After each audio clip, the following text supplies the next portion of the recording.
رحم الله من قرأ الفاتحة.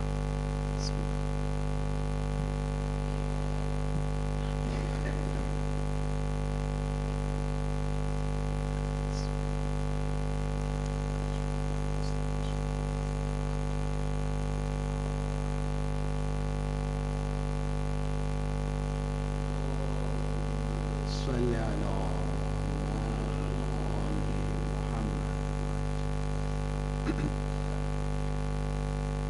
أعوذ بالله من الشيطان الرجيم. بسم الله الرحمن الرحيم. رب اشرح لي صدري ويسر لي أمري واحلل عقدة من لساني يفقه قولي. الحمد لله رب العالمين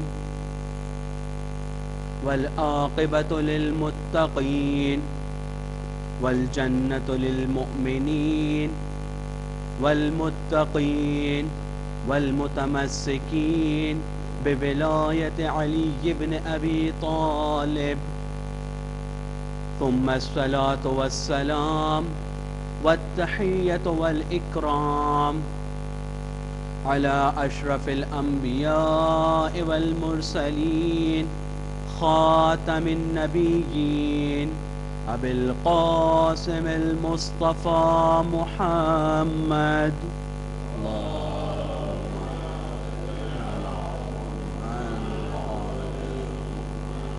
وعلى آله الطيبين الطاهرين المعصومين المظلومين المنتجبين المنتخبين، لا سيما بقية الله في الأرضين الإمام المهدي عجل الله تعالى فرجه الشريف.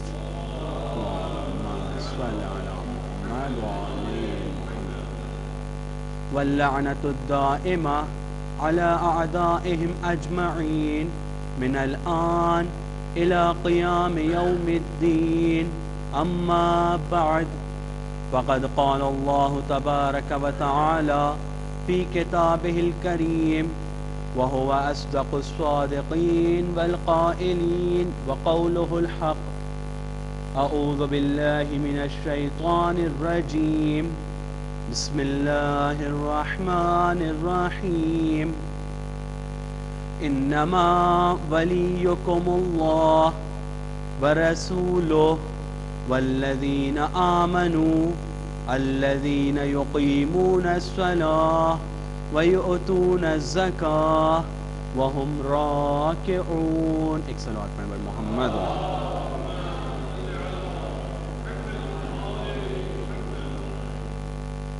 عزیزان گرامی، بغیر کسی مقدمے کے اور بغیر اس کے کہ کل کی مجلس کا بہت زیادہ خلاصہ، صرف ایک لنک کے طور پہ کل کے مطلب کو ذکر کرتے ہوئے اپنی گفتگو کو فوراً آگے بڑھانا چاہوں گا.